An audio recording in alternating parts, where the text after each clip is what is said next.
Hello, everyone. It's Rob the Replicator here. I thought we'd talk about Eric July because it seems like everyone else in the entire world is, or at least in the comic book world.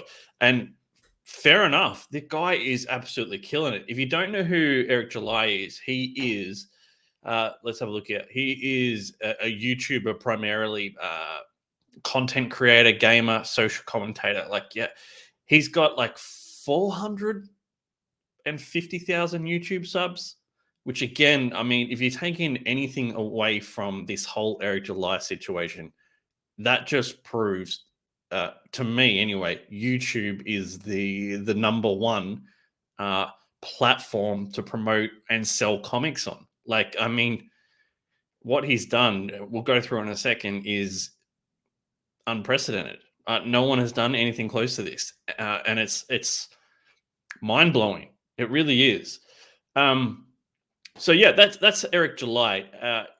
If you don't know, he's released a comic book on his own platform, which is another huge talking point, called Isom, and he launched it just over 24 hours ago. Since I make this video, it has gone past $1 million in just over 24 hours. He's got 12,000 backers already.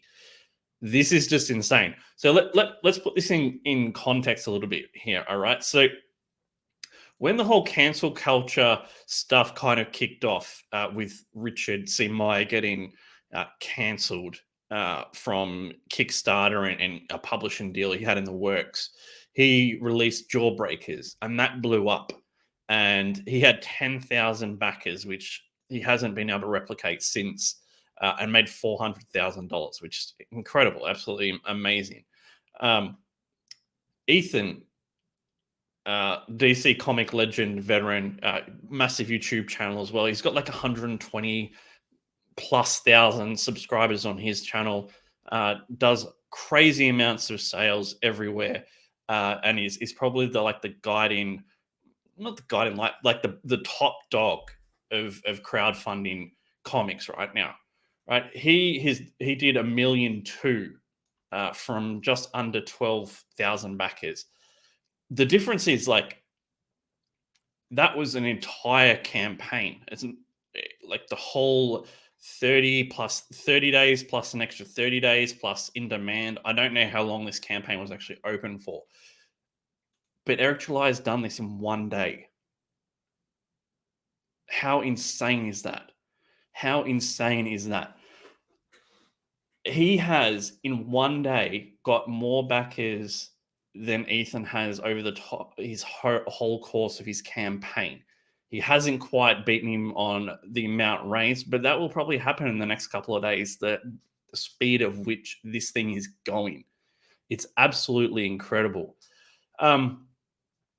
He's done a couple of things too, which I think are interesting. He's got this code of ethics thing, and I've seen people say like, "Oh, this is just stupid."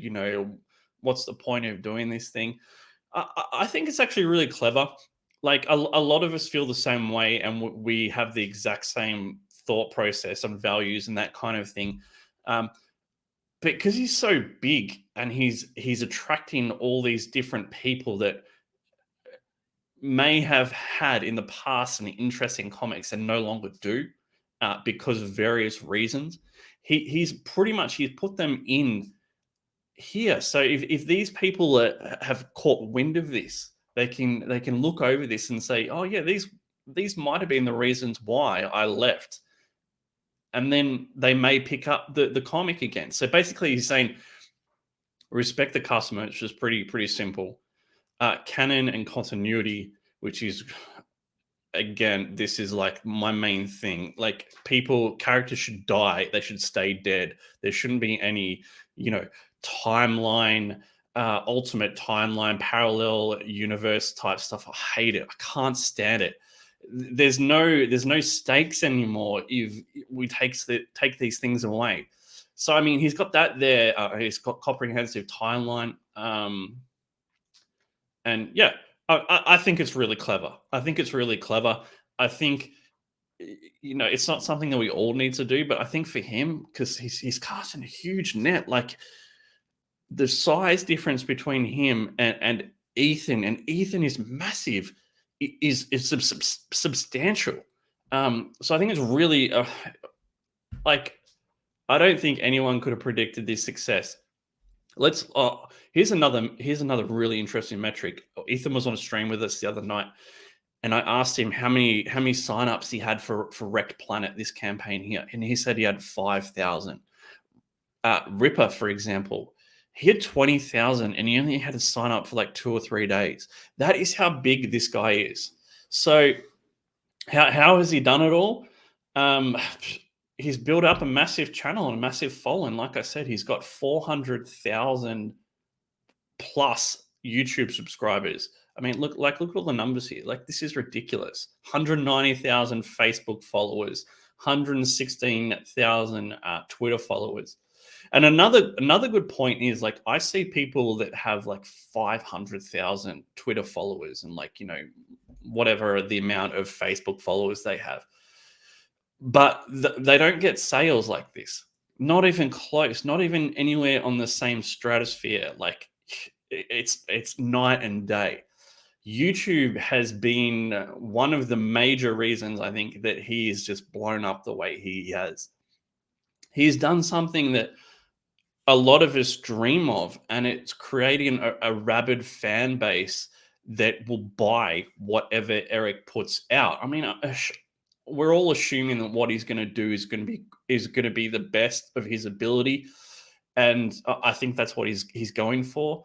I don't think it's going to be like the quality of what Ethan or Rokaford are doing. I don't think that's unfair to say. I mean, these guys are at like top of their game. But having that fan base, man, I mean, it shows you, like, he's got nearly $1.2 million in over 24 hours. You can't dispute that. There are a couple of other points too that I found really funny. This is Facebook. Oh, man, I love Facebook because it's just full of salty tiered people all the time. So this isn't so much salty tears, but this is just an interesting point. And he's like, Tyler says, homie's gonna make $1 million on a crowdfunding comic on their own website in less than 24 hours. There is so much to learn from the Rippaverse campaign, y'all. I hope you're taking notes. And I'm like, is there? Is there really so much we can learn from it? I don't think there is. I don't think he's doing anything that is like mind-blowingly different to everyone else. He's just way more popular. He's built that up himself. I mean, I'm not taking anything away from the guy. Like, what he's doing is absolutely incredible. I don't think there's heaps that we can actually take and learn from it, though, right? Get bigger, build your platforms, get more popular, build a rabid fan base. I mean, I think it's that simple. I don't really think there's anything to learn from it. You can definitely take inspiration and be blown away by what he's been able to do. I sure am. I think it's fucking amazing. But I don't think there's anything that I can look and go, oh yeah, I could do that, or I could learn that, or that's something to really take from the campaign. But yeah, I mean, the man is picking up salt left, right, and center, and I think it's hilarious. What have we got? Oh, not that one. Oh, let's get rid of that one real quick.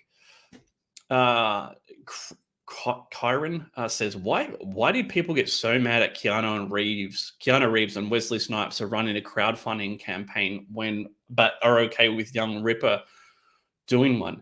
I don't get this, man. I don't get this. He's got 12,000 people looking at his book right now. 12,000 people, any number of percentage of those people may think, let's go have a look at other crowdfunding books. They may not. Who knows? But people are talking about crowdfunding again. That only helps all the other people involved, right? This is a win for everyone. People are saying, like, what's the cutoff? Like, you have money, you don't need a crowd fund. I mean, I don't get it. Like, this stuff helps us. It doesn't make sense to me. I mean, I could go through all these comments, like emulating EVS. Ooh, I mean, it's just silly. But yeah, once again, really impressive stuff. I, it's crazy. I was saying yesterday on Twitter, like, I think if you asked the majority of indie creators if they'd make $1 million over the next 10 years from their books, would they be happy? And he's done it in one day. It's just like mind blowing. I think it's fucking amazing. So, yeah, I mean, if you're interested in it, go check it out. Go see if it's for you. Everyone else is. You might as well go have a look. All right. Yeah, thanks. I'll catch you on the next one. Make sure you hit subscribe if you haven't already. Cheers.